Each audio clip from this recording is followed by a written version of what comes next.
नमस्कार, मैं सुंदर सिंह, हिस्ट्री लेक्चरर हरियाणा। आप सभी का स्वागत है हमारे YouTube channel Kautilya study zone में। हमने जो पीजीटी हिस्ट्री के लिए एक टेस्ट सीरीज शुरू की थी, उसमें जो हमारा टॉपिक था मौर्य साम्राज्य, उसका पार्ट 1 हम डिस्कस कर चुके थे। आज हम इस वीडियो में मौर्य साम्राज्य का जो पार्ट नंबर 2 है, उसको डिस्कस करेंगे। तो आइए शुरू करते हैं। Question number 31। अंतिम मौर्य शासक बृहद्रथ की हत्या उसके सेनापति पुष्यमित्र शुंग ने की थी। इस घटना का उल्लेख किया गया है, तो इस घटना का उल्लेख है वो बाण भट्ट की हरिचरित में मिलता है। Question number 32। अशोक ने धम्म की परिभाषा अपने किस अभिलेख में बतलाई है? तो जो ये धम्म की जो परिभाषा है वो अशोक ने बताई है दूसरे और सातवें, यानी सेकंड ऑप्शन आपका जो दूसरे तथा सातवें जो स्तंभ लेख है, उसमें धम्म के बारे में बताया गया है। और उसमें बताया गया कि धम्म क्या है।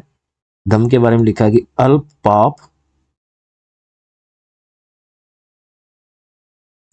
अत्यधिक कल्याण,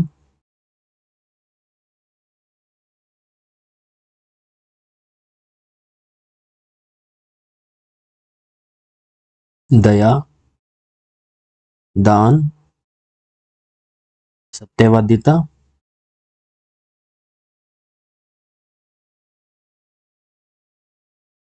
पवित्रता, मृदुता, साधुता,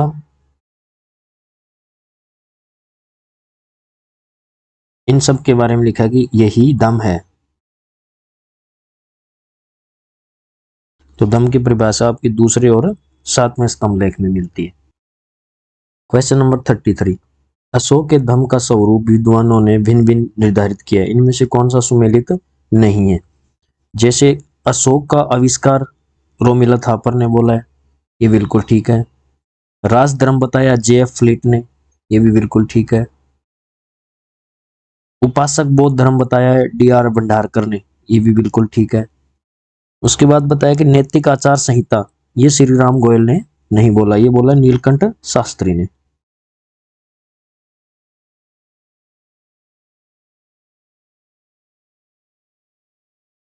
तो आपका ऑप्शन 4 है वो सुमेलित नहीं है। इसके अलावा अगर हम बात करें कि सार्वभौमिक धर्म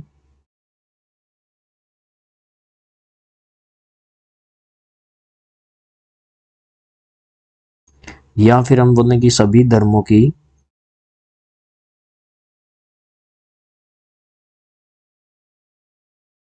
तो सांझी संपत्ति है,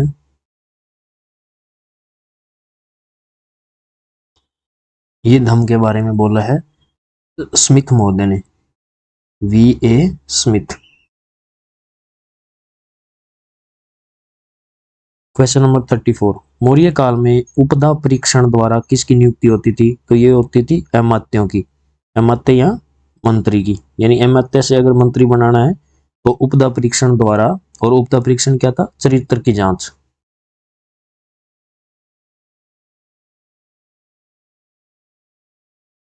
तो जो उपदा परीक्षण है वो अमात्यों की नियुक्ति में किया जाता था। Question number 35। मौर्यकालीन अधिकारियों का सही आरोही क्रम पहचानना है, तो सही आरोही क्रम इनका क्या होगा? स्थानिक, युक्त, रज्जुक और प्रादेशिक, यानी ऑप्शन 1 है वो आपका ठीक होगा।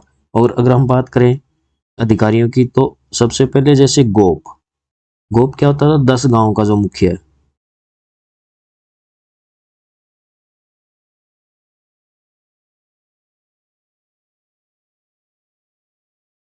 गोप के नीचे फिर होते थे स्थानिक, स्थानिक क्या है? 800 ग्राम का जो समूह है उसको। और स्थानिक के नीचे फिर आएंगे आपके युक्त, और युक्त के नीचे फिर आएंगे रज्जुक, और रज्जुक के नीचे फिर होते थे प्रादेशिक।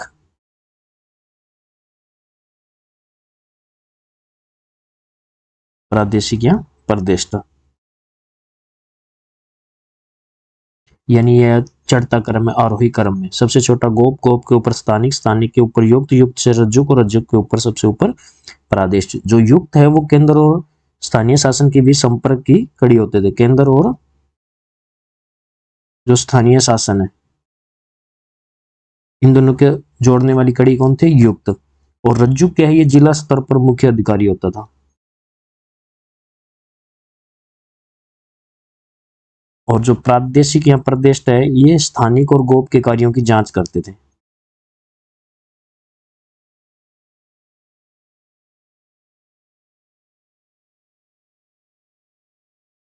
तो ऑप्शन 1 है वो आपका राइट आंसर होगा।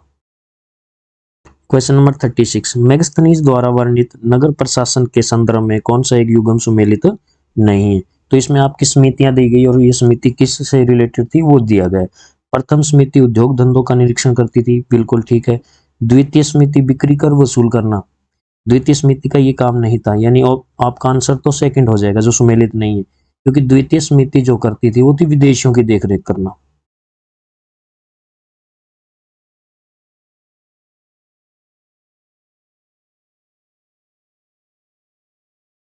तृतीय समिति जनगणना, ये बिल्कुल ठीक है। चतुर्थ समिति व्यापार वाणिज्य से रिलेटेड थी।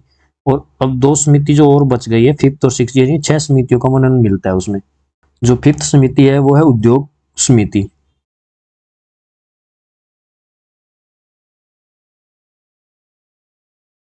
यानी ये समिति क्या करती थी?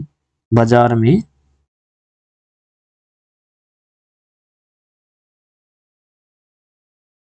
मिलावट को रोकती थी।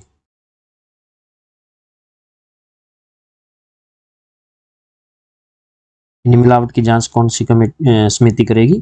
पांचवी। और फिर जो छठी समिति थी वो तो बिक्री कर से,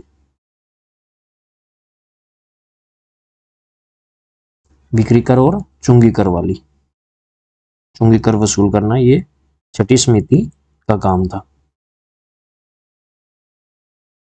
क्वेश्चन नंबर 37, मेगास्थनीज ने भारतीय समाज को 7 भागों में विभाजित किया। निम्नलिखित में से कौन सा वर्ग इस विभाजन में शामिल नहीं था? किसान भी थे, व्यापारी तथा शिल्पी भी थे, शिकारी तथा पशुपालक भी थे, लेकिन दास इसमें शामिल नहीं थे, यानी ऑप्शन 4 है वो आपका राइट आंसर होगा। इसके अलावा दार्शनिक,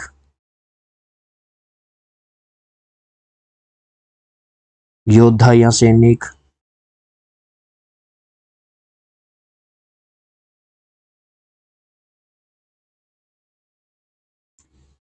सभासद, या जिसको पार्षद या मंत्री बोल सकते हैं, और फिर थे निरीक्षक या गुप्तचर। तो 1, 2, 3 और 4 ये आपके, यानी 7 भागों में मैक्सनीज ने भारतीय समाज को बांटा था। इसमें दासों का वर्णन मैक्सनीज ने नहीं किया, लेकिन कौटिल्य ने दासों का वर्णन किया और 9 प्रकार के दासों के बारे में इसने बताया। क्वेश्चन नंबर 38, मेगास्थनीज ने निम्नलिखित में से किसको ब्रोकामेन तथा सारामेन 2 भागों में विभाजित किया है? तो ये किया दार्शनिक को। और जो ब्रोकामेन है इसका मतलब था ब्राह्मण, और सारामेन का मतलब है शर्मा। तो ये 2 भागों में किसको बांटा है? दार्शनिक को। क्वेश्चन नंबर 39, मौर्य काल में कौन सी विशेषता पूर्व के कालों में नहीं दिखलाई पड़ती? तो नहरों का निर्माण भी था, लोहे का प्रयोग भी था, सिक्कों का प्रयोग भी था। जो मंडल या मंडप कूप जो थे, इनका प्रयोग जो है वो पहले के कालों में दिखाई नहीं देता। क्वेश्चन नंबर 40, मौर्यकालीन मणिभद्र नामक यक्ष मूर्ति कहां से प्राप्त हुई है? तो ये मूर्ति जो प्राप्त हुई है प्रथम मथुरा से। क्वेश्चन नंबर 41, अशोक के स्तंभ के संदर्भ में कौन सा कथन सत्य नहीं है? अशोक के स्तंभ स्वतंत्र रूप से स्थापित किए गए थे, बिल्कुल ठीक है। सभी स्तंभ लेख युक्त है, तो ये आपका असत्य कथन है, यानी ऑप्शन आपका सेकंड है वो आंसर हो जाएगा। अशोक के स्तंभों में उल्टे कमल सहित विभिन्न पशुओं की आकृतियां उत्कीर्ण है, बिल्कुल है। इन स्तंभों का निर्माण चुनार के बलुआ पत्थरों से किया गया था, ये भी ठीक है। और जो इसने बोला कि सभी स्तंभ लेख युक्त है, तो ऐसा नहीं है। जैसे लोरिया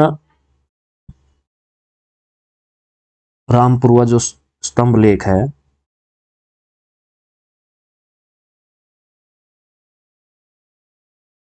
वहां से दो स्तंभ लेख प्राप्त हुए, जिसमें से एक है वो जो है स्तंभ लेख वो लेख विहीन है। तो आपका सेकंड है वो आंसर हो जाएगा। क्वेश्चन नंबर 42, अशोक के किन अभिलेखों में विदेशी राजाओं या राज्यों का उल्लेख मिलता है? तो ये आपका मिलता है दूसरे, पांचवें तथा 13वें शिलालेख से, यानी थर्ड ऑप्शन आपका राइट आंसर होगा। और जो सेकंड है, इसमें जो यवन राजा है एंटियोकस, इसका वर्णन मिलता है। और जो 13वां शिलालेख है, इसमें 5 विदेशी राज्यों का वर्णन मिलता है,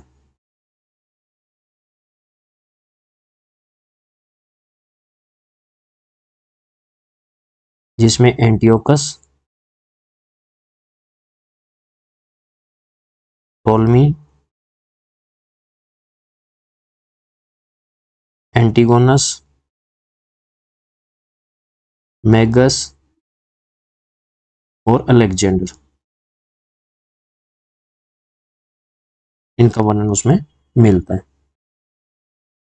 क्वेश्चन नंबर 43, अशोक के किस अभिलेख में सभी धर्मों के सार की वृद्धि की कामना या धार्मिक सहिष्णुता का उल्लेख मिलता है? तो ये मिलता है 12वें शिलालेख में।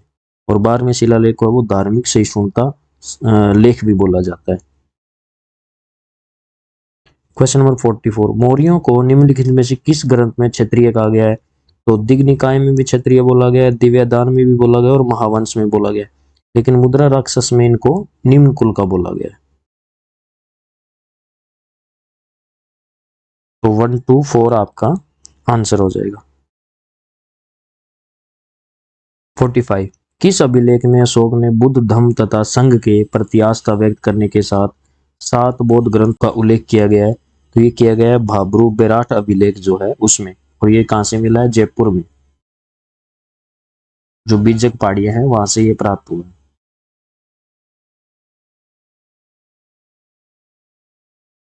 और इसकी खोज 1837 में कैप्टन बर्ट ने इसकी खोज की थी, कैप्टन बर्ट। और इसके ऊपर जो त्रिरत्न है बौद्ध धर्म के, बुद्ध धम्म, बुद्ध धम्म और संघ उत्कीर्णित है। तो आंसर आपका हो जाएगा भाब्रू बेराट अभिलेख। 46, निम्नलिखित में से अशोक की किस पत्नी का उल्लेख कौशाम्बी लेख में मिलता है? तो ये मिलता है कारुवाकी का। इसके अलावा हम बात करें महादेवी, महादेवी इसकी पहली पत्नी है। और जो सेकंड पत्नी है वो उसका नाम है संधिमित्रा।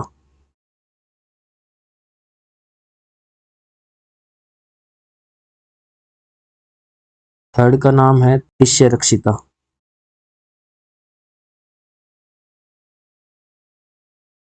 और फोर्थ का नाम है पद्मावती। पद्मावती ये फोर्थ हो जाएगी। और जो पद्मावती है वही कुणाल जो है इसका बेटा, कुणाल की माँ है, कुणाल की माँ। इसके अलावा जो अशोक के अभिलेख हैं, अभिलेखों में एकमात्र जो रानी है वो कारुवाकी का वर्णन मिलता है। और अभिलेखों में जो एकमात्र पुत्र है उसका वो जो उसका नाम मिलता है वो मिलता है तीवर, जो कारुवाकी का ही पुत्र है।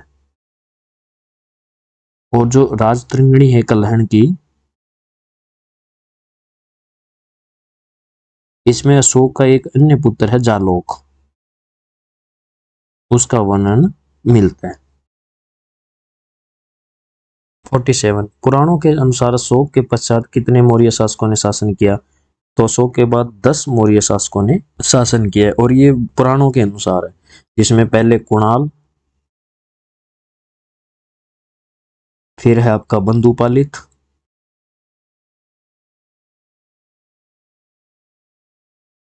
फिर है इंद्रपालित, फिर है दसोन, फिर दशरथ, संप्रति, संप्रति के बाद शालीशुक, और शालिशु के बाद आपका आएगा देवधर्मन, देवधर्मन के बाद सद्धनुष, और अंतिम जो शासक है वो है वृद्धरथ।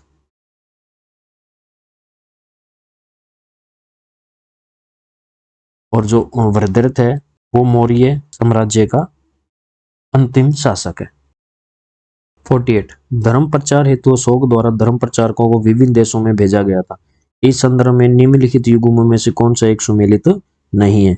महारक्षित को यवन देश भेजा गया, बिल्कुल ठीक है। मंजिम को हिमालय भेजा गया, ये भी बिल्कुल ठीक है। महादेव को महाराष्ट्र नहीं भेजा गया, महादेव को जो भेजा गया है वो भेजा गया है महिष मंडल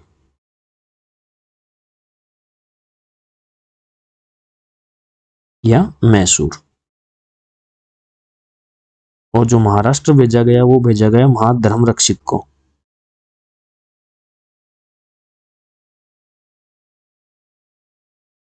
और जो धर्म रक्षित है उसको भेजा गया है अपरांतक, ये बिल्कुल ठीक है। इसके अलावा महेंद्र और संघमित्रा को श्रीलंका भेजा गया। तो सोन व उत्तरा को सुवर्ण भूमि, स्वर्ण भूमि यानी बर्मा और दक्षिण पूर्व एशिया जो देश है वहां भेजा गया। 49 मौर्य काल में प्रयुक्त शब्दावली के संदर्भ में कौन सा युगम सही नहीं है? तीर्थ प्रांत, तो प्रांत को तीर्थ नहीं कहा जाता। तीर्थ क्या थे? केंद्रीय प्रशासन के जो विभाग थे उनको तीर्थ बोला जाता। केंद्रीय प्रशासन के विभाग। कुल कितने तीर्थ थे? 18। काकड़ी की मुद्रा थी, बिल्कुल ठीक है। विष्टि बेगार था, ये भी सही सुमेलित है। सीता जिसको राज्य के भूमि से प्राप्त कर को जो सीता बोला जाता था, ये भी ठीक है। यानी ऑप्शन 1 है वो आपका सही नहीं है। क्वेश्चन नंबर 50 सूची 1 और सूची 2 को सुमेलित करना है। राजस्व संग्रहकर्ता, तो ये था आपका समाहर्ता। कोषाध्यक्ष, कोषाध्यक्ष को सन्निधाता बोला जाता था। अंगरक्षक सेना का जो प्रधान है उसको बोला जाता था आपका अंतर्विषिक। और मुद्रा परीक्षक को रूप दर्शक। तो आपका जो ऑप्शन नंबर 3 है वो राइट आंसर होगा। क्वेश्चन नंबर 51 कौटिल्य के अर्थशास्त्र में निम्नलिखित में से किसका वर्णन सर्वप्रथम मिलता है? तो जाली मुद्राओं के निर्माण का भी है, कर्मचारियों के नगद वेतन का भी है, राज्य की उत्पत्ति का भी है। यानी उपरोक्त सभी आपका राइट आंसर होगा। 52 प्रस्तर फलक पर उत्कीर्ण अशोक की लेख युक्त प्रतिमा उपलब्ध हुई है, तो ये कनगनहली से प्राप्त हुई है। 53 निम्नलिखित में से किन स्थानों पर अशोक के पृथक शिलालेख प्राप्त हुए हैं? तो ये धौली से भी प्राप्त हुए हैं, सन्नती से भी प्राप्त हुए हैं और जोगढ़ से भी। तो ऑप्शन 1 2 3 आपका राइट आंसर होगा। 54 मौर्य शासक संप्रति निम्नलिखित में से किस एक संप्रदाय का संरक्षक था? तो ये था जैन धर्म का। 55 अशोक के अभिलेखों से ज्ञात होता है कि उसकी राज्याज्ञाएं संपूर्ण राज्य में मानी जाती थी, केवल एक भाग को छोड़कर। यानी जो पूर्वी भाग है उसमें जो अशोक के राज्याज्ञाएं नहीं मानी जाती, क्योंकि वहां से कोई भी शिलालेख या अभिलेख वहां से प्राप्त नहीं हुआ है। क्वेश्चन नंबर 56 दिव्यावधान के अनुसार अशोक ने उपगुप्त के निर्देशन में बौद्ध तीर्थ स्थलों की यात्रा की थी। इस क्रम में अशोक ने यात्रा की थी तो किस किस की यात्रा की थी? सबसे पहले बोध गया की, उसके बाद लुम्बिनी की, और उसके बाद सारनाथ की, और उसके बाद श्रावस्ती की। यानी ऑप्शन आपका 1 3 4 5 आपका राइट आंसर होगा। और अशोक की जो धम्म यात्रा है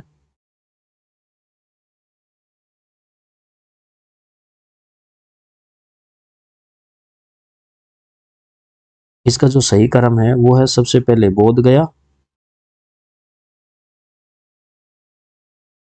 बोध गया के बाद कुशीनगर,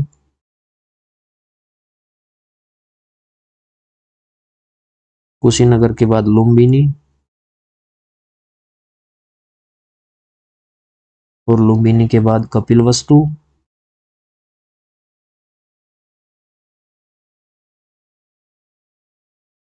कपिलवस्तु के बाद सारनाथ, और सारनाथ के बाद श्रावस्ती। तो ये सही अशोक की जो धम्म यात्रा है उसका सही क्रम है। 57 अशोक के 13वें शिलालेख में किस एक राज्य का उल्लेख नहीं किया गया है? तो यवन का क्या है, कंबोज का भी है, गांधार का भी है, सिंहल जो देश है या सिंहल जो राज्य है उसका उल्लेख नहीं मिलता। 58 पाटलिपुत्र में अशोक के काल में मोगलीपुत्तिस की अध्यक्षता में आयोजित तृतीय बौद्ध संगीति की जानकारी किस ग्रंथ से मिलती है? तो ये मिलती है सामंत पासादिका से, और इसके अलावा दीपवंश व महावंश से भी।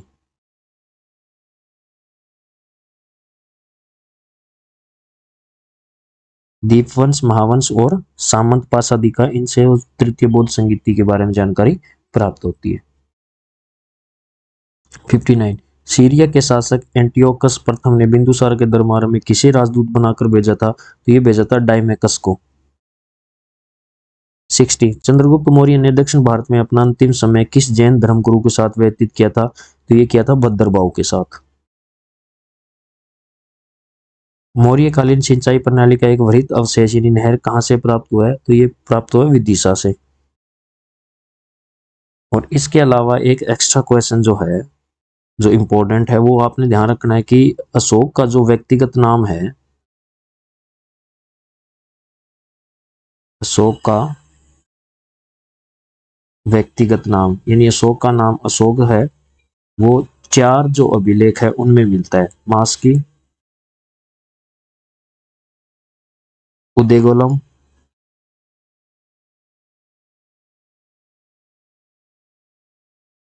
निठुर और गुर्जरा से। ये भी क्वेश्चन मोस्ट इंपोर्टेंट है। इसके साथ ही आज की हमारी वीडियो समाप्त होती है। आज इस वीडियो में इतना ही। इसके साथ ही हमने जो मौर्य साम्राज्य का जो टॉपिक था उसको कंप्लीट किया है। अगर आपको वीडियो अच्छी लग रही तो वीडियो को लाइक कीजिए, चैनल को सब्सक्राइब कीजिए और अधिक से अधिक वीडियो को शेयर कीजिए। Thank you.